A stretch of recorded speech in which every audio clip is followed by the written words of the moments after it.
എല്ലാ കൂട്ടുകാർക്കും സ്വാഗതം.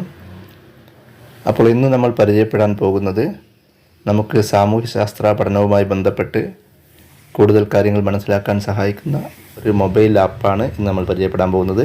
അപ്പോൾ ഈ ആപ്പിൻ്റെ പേര് സോളാർ സിസ്റ്റം സ്കോപ്പ് എന്നാണ്.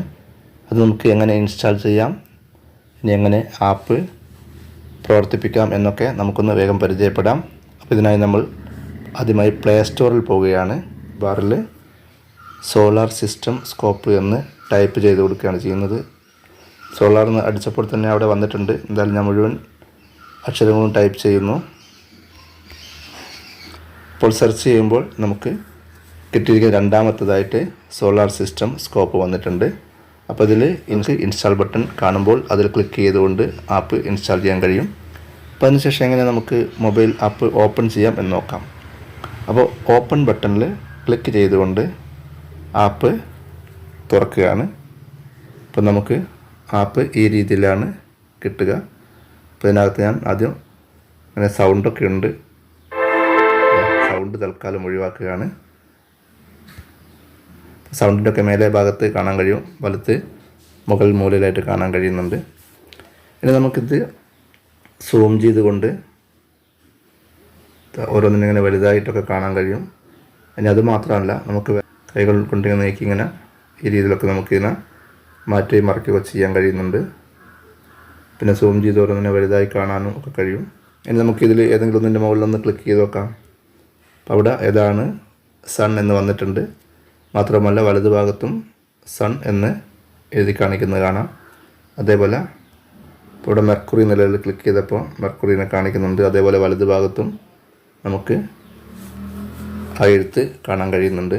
അപ്പോൾ ആ രീതിയിൽ നമുക്ക് ഓരോന്നിനെയും നമുക്ക് ഏതാണെന്നൊക്കെ ടച്ച് ചെയ്തുകൊണ്ട് ഇങ്ങനെ മനസ്സിലാക്കാൻ കഴിയും. ഇനി അല്ലാതെ ഈ ഇടത് ഭാഗത്ത് കാണുന്ന സെർച്ച് ചെയ്യാനുള്ള ഈ ഭാഗത്ത് സെറ്റിങ്സൊക്കെ ഉണ്ട്. സെറ്റിങ്സൊക്കെ ഇങ്ങനെ കുറേ മാറ്റങ്ങളൊക്കെ വരുത്താം. തൽക്കാലം നമുക്ക് ആവശ്യമില്ലാത്തതുകൊണ്ട് അതിലേക്ക് നമ്മൾ പോകുന്നില്ല. അപ്പോൾ ഈ സെറ്റിങ്സ് വരുന്നതിനകത്ത് കിറ്റ് ഉണ്ട്. ഇതിൽ നിന്ന് ഇത് ആപ്പ് ക്ലോസ് ചെയ്യാൻ വേണ്ടി ഈ കിറ്റ് കൊടുത്തുകൊണ്ട് നമുക്ക് ക്ലോസ് ചെയ്യാൻ കഴിയും. തൽക്കാലം നമ്മൾ ഈ സെറ്റിങ്സ് ഇതേപോലെ തുടരുകയാണ്. അപ്പോൾ ഇനി നമുക്ക് സെർച്ചിൻ്റെ ലെൻസിൽ ക്ലിക്ക് ചെയ്താൽ ഇപ്പോൾ ജൂപ്പിറ്ററുമായി ബന്ധപ്പെട്ടുള്ള കുറേ കാര്യങ്ങൾ ഇപ്പുറത്ത് കാണാൻ കഴിയുന്നുണ്ട്. അപ്പോൾ ഇതിൽ കുറച്ച് സാറ്റലൈറ്റ്സൊക്കെ കാണുന്നുണ്ട്. ഇതിനകത്ത് ഇപ്പോൾ ജൂപ്പിറ്ററിൻ്റെ സാറ്റലൈറ്റായ ഗാനിമിഡ്, ഏറ്റവും വലിയ സാറ്റലൈറ്റായ ഗാനിമിഡ് ഒന്ന് സെർച്ച് ചെയ്ത് നോക്കുകയാണ്. ഇതാ പ്ലാനറ്റ്സ് ജൂപ്പിറ്റർ ഗാനിമിഡ്. അപ്പോൾ ഇവിടെ ഗാനിമിഡ് എന്നുള്ളത് കാണാൻ കഴിയുന്നുണ്ട്. സ്ക്രീനിൽ ഗാനിമിഡ് എത്തിയിട്ടുണ്ട്. അപ്പോൾ ഈ റൈറ്റ് സൈഡിലായിട്ട് ഗാനിമിഡ് ഒരു കോളത്തിൽ പച്ചായിട്ട് ഇങ്ങനെ നമുക്ക് കാണുന്നുണ്ട്. അതിലൊന്ന് നമുക്കൊന്ന് ക്ലിക്ക് ചെയ്ത് നോക്കാം.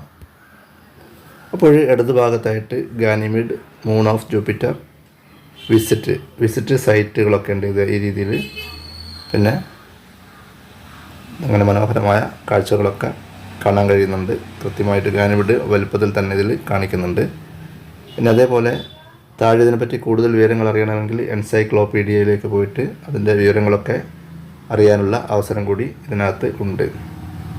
ഡാർക്ക് പ്ലാനറ്റ്സ് ആണ്. ഡാർക്ക് പ്ലാനറ്റ്സിൽ നമുക്ക് പ്ലൂട്ടോ പരിചയമുണ്ട്. പ്ലൂട്ടോ നോക്കാം. ഓക്കെ, പ്ലൂട്ടോ ഇവിടെ എത്തിയിട്ടുണ്ട്. ഇപ്പോൾ പ്ലൂട്ടോയെ സെർച്ച് ചെയ്ത് നമുക്ക് പ്ലൂട്ടോയെ പറ്റിയുള്ള കൂടുതൽ കാര്യങ്ങൾ മനസ്സിലാക്കാൻ വേണ്ടിയിട്ട് ഇതിൽ വിസിറ്റ് കൊടുത്താൽ ഓക്കെ, പ്ലൂട്ടോ ഇപ്പോൾ ഇതിൽ നമുക്ക് ദൃശ്യമാണ്. എൻസൈക്ലോപീഡിയയിൽ പോയിട്ട് കൂടുതൽ വിവരങ്ങൾ ഈ രീതിയിൽ മനസ്സിലാക്കാൻ കഴിയും. അപ്പോൾ ഈ രീതിയിലൊക്കെ തന്നെ നമുക്ക് ഇതിനകത്ത് കോമറ്റ്സും സ്റ്റാർസും ഒക്കെ സെർച്ച് ചെയ്ത് നോക്കാനുള്ള സാധ്യതയുണ്ട്. അങ്ങനെ മനസ്സിലാക്കാനുള്ള അവസരമുണ്ട്. ഇതിനകത്ത് ഇത് കറങ്ങിക്കൊണ്ടേയിരിക്കുന്ന രീതിയിലേക്ക് എത്തിക്കാൻ കഴിയും. ഇതിന് നമ്മൾ എന്ത് ചെയ്താൽ മതി, താഴെ കാണുന്ന പ്ലേ ബട്ടണിലൊന്ന് ക്ലിക്ക് ചെയ്താൽ മതി.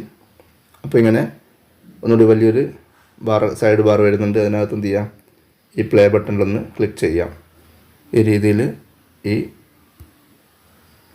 ഗ്രഹങ്ങളിങ്ങനെ ചലിക്കുന്നതൊക്കെ നമുക്ക് കാണാൻ കഴിയും. അത് സ്പീഡ് കൂട്ടാൻ, ടൈം ഫോർവേഡിലൊക്കെ ചെയ്ത് സ്പീഡ് കൂട്ടാം, സ്പീഡ് കുറയ്ക്കാം. നമുക്ക് ഇതുപോലൊക്കെയുള്ള കുറേ സംവിധാനങ്ങൾ, സൗകര്യങ്ങൾ ഇതിനകത്ത് ലഭ്യമാണ്. പിന്നെ ഇതിൽ നിർത്തണമെങ്കിൽ ഇവിടെ പോസ് ബട്ടണിൽ ക്ലിക്ക് ചെയ്തുകൊണ്ട് നമുക്ക് സ്റ്റോപ്പ് ചെയ്യാം. അപ്പോൾ ഈ രീതിയിൽ സൂം ചെയ്തും തിരിച്ചും റൊട്ടേഷൻ കാണിച്ചും ഒക്കെ തന്നെ കൂടുതൽ കാര്യങ്ങൾ മനസ്സിലാക്കാൻ സഹായിക്കുന്ന ഒരു ആപ്പാണിത്. അപ്പോൾ എല്ലാവരും ഈ ആപ്പ് ഇൻസ്റ്റാൾ ചെയ്ത് കൂടുതൽ കാര്യങ്ങൾ മനസ്സിലാക്കുമെന്ന വിശ്വാസത്തോടെ എല്ലാവർക്കും നന്ദി, നമസ്കാരം.